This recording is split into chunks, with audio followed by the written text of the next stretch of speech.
Welcome, everybody. Today we're going to do a supine, gentle lower back and hip release. So you don't have to even sit. You can do everything lying down, nice and easy. And it's also not a video where we're going to go for big stretches for the lower back. It's more about release, finding micro movements that feel nice, ranges of motion that are pain-free so that the nervous system can say, okay, it's okay to relax. And also finding juicy movements that are fascia likes so that this whole pelvic, hip, lower back region just starts to feel good again. And you might need a strap, but probably not. And make sure you're lying comfortably. Maybe you want a little bit of a blanket underneath the entire surface, or just underneath your pelvis if you want a bit more grip through the feet. So we're gonna go lie down, and let's start in a constructive rest position today. You can bring the feet hip width and just the knees collapsing in. Just finding a position for a moment where you don't have to do anything. If already you feel a bit like crunchy in your lower back, you can use one hand and sort of send the buttocks flesh away from you so that you're lying down with even more space in the lower back. That might help. Maybe a couple of sighs. Checking in. If you need a little blanket underneath the head, go ahead. You can bring your hands into your groin area. Just getting the sense that the organs can hammock. The psoas muscle, the deep hip flexor can start to sort of just sag towards the ground. You can even think about the knees, the whole thigh bone moving back into the hip socket effortlessly. And the feet are supporting you. You don't have to do anything. And checking if your breath kind of gets stuck somewhere in the solar plexus or maybe in your belly button. See if you can move all the way down to the pelvic floor. Every time we breathe in, the lungs expand, the diaphragm moves down, the organs gets moved down, and so the pelvic floor can widen and soften a little bit easier. And as you exhale, the pelvic floor tones a little bit without you having to do much of anything. It's just what happens due to the belly softening and expanding with every breath in and out. Good. And then maybe you feel ready to slowly ground the feet more parallel so that the knees are apart. And let's start with some exaggerations of the breath. So as you inhale, what happens? The belly expands, the chest expands. There's a tiny arch in the back. And as you exhale, it happens. The air moves back out, the belly button moves towards the spine, and you might feel a tilting of the pelvis, the lower back broadening. Inhaling again. The sits bones might move down, the belly button might expand a little bit. And as you exhale, the lower back broadens onto the back. It's a bit like cat and cow, but lying on your back. And maybe the movements are so tiny that you can't see it. I'm going to make the movements a little bit bigger for a moment so you know what I'm doing. As I inhale, expand my belly, sits bones move down. It's like a tiny bit of a back bend. And as I exhale, the belly button pulls in. It's almost like I'm trying to round the spine, and that helps me to flatten my lower back onto the back. Good. And you can stay here. You can also make the movements a little bit bigger for a moment. Inhale, really arching. Maybe you can sort of slide a hand through.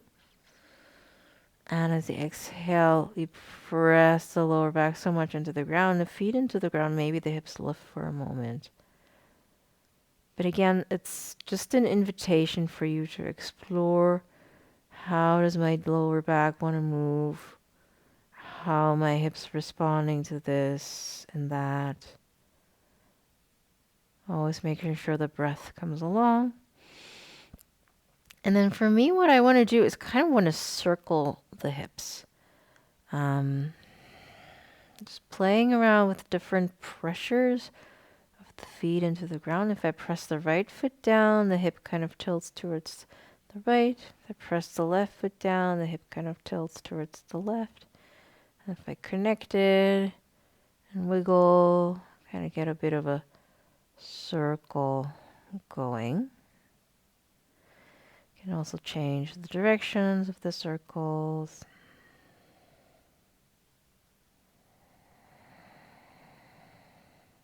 Good. And then start to windshield wiper the knees. So you can bring the feet even wider for this one. One knee goes in. Inhale, center. Other knee goes in. Now, a lot of us are also missing internal rotation through the thighs. That can also bring a bit of tension through the lower back. So really also allowing the hips to move this way. Good. And the next time both knees are over to, let's say, the right side, we're going to stay there. You can keep this position if you like, and just let the legs hang. If you want to bring the knees on top of one another, you can do that too. If this is too strong, you can always place a little something between the knees, and that might help you to find a bit more ease through the left shoulder. Again, it's not about who has the deepest twist. Where do we get the most sensation? Just allowing the twist to soften the tissues.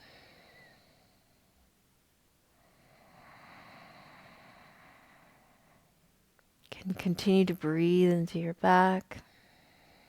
Nice and easy.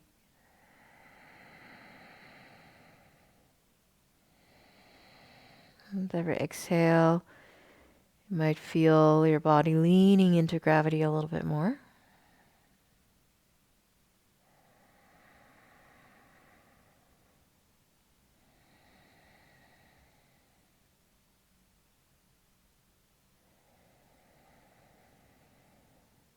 And then lazily going to the other side. I'm actually going to release the top leg, bring the feet hip width again.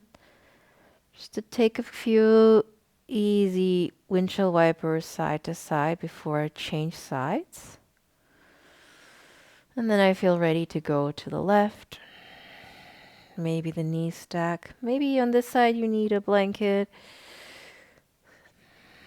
And also the upper body. I don't have much room here, but hopefully you have some more space where you can allow your chest to broaden. And sometimes you think, oh, lower back, it's just the lower back, but it might be tension in your upper back that is creating sort of a narrowness in the lower back, the shoulders, or maybe it's your feet. So allowing the awareness to spread as well, so the whole body can reorganize.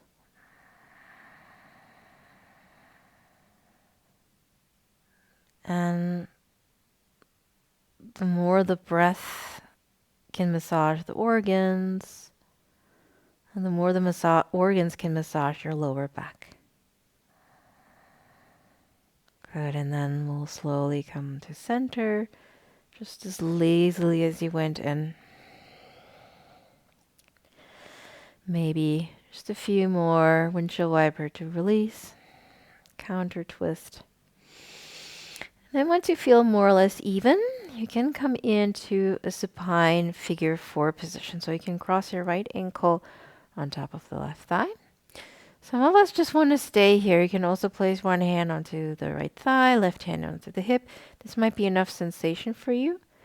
Or you can also interlace the fingers behind the left thigh or the left shin. Again, it's not bigger is not better. And for some of us, what we need is right between thigh on the ground or foot on the ground and thigh around the fingers around the thigh. In which case, you can also take a strap just to make your arm a tiny bit longer. Yeah, that might be that 1 or 2 centimeters of ease that help you to release. And then I like to rock side to side sometimes a little bit. It gets into some areas of the thighs that don't get addressed in this sort of straightforward variation.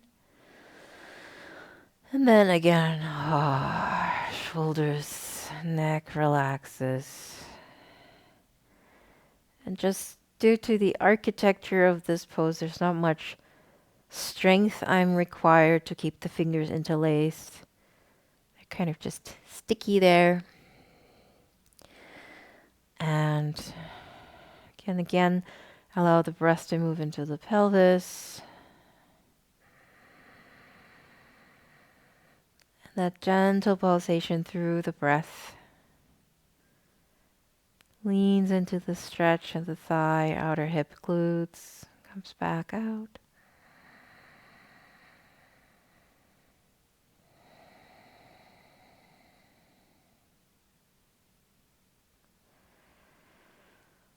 And then for today, we're going to slowly switch sides, releasing the foot down, both feet on the ground. Just check in for a moment. And then the other side, left ankle on top of the right thigh. And maybe on this side is a very different story. You need a different position. Again, you can use the strap to lengthen the arms. Take the strap around the thigh. That might be the position that you need. Because also, if we're trying to gap for something and the upper body is sort of tight, probably not so productive. So see which variation you need on this side.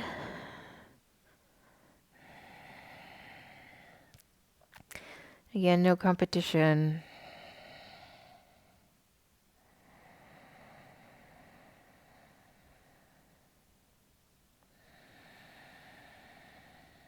If you want to rock a little bit,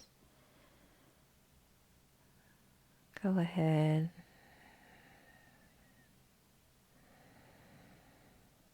And then finding stillness. I'm keeping my left foot slightly flexed, so it feels nicer for me. The opening moves right into the hip as opposed to somewhere in a torque in the knee.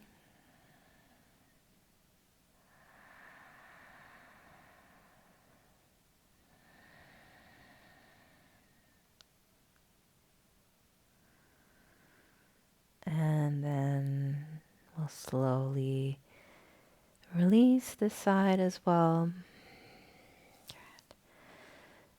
And you can just come into opposite one more time. Constructive rest, so feet wider, knees together. And before you hug both knees in towards the chest, again, you can draw some circles. And I'm right here at a sofa. And so I'm going to take Shavasana with legs up the sofa. You can also take it with legs up the bed. And this can be a great one for a lot of us to allow the lower back to soften and sink. You can also place something on top of your shins. That extra weight can help to release here as well. And might also be nice to have a bit of weight on the pelvis. So see what makes sense to you. If you have room, you can open the arms out to the side. You can, of course, use a chair, anything that's roughly the height or length of your thighs.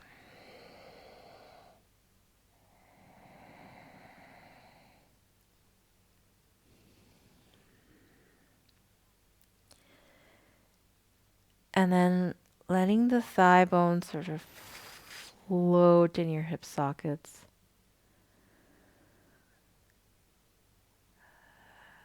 It's almost like with every breath in, the bones kind of shift a little bit away from one another. Also the vertebra in the lower back, thigh bones in the hip bones. Maybe your tailbone moves away. Maybe the rib cage moves away from the hip bones. So the general floating and drifting apart of the bones.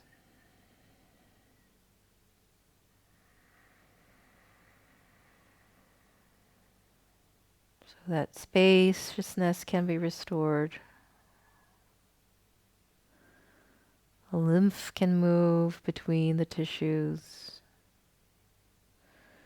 Blood can circulate and nourish the muscles as well as carry away what's not needed.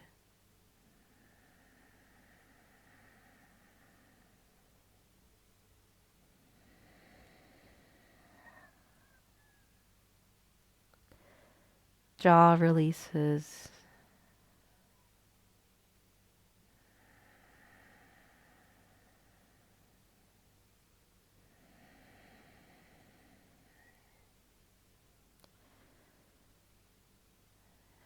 And if this position feels nice, you can come back to it over and over.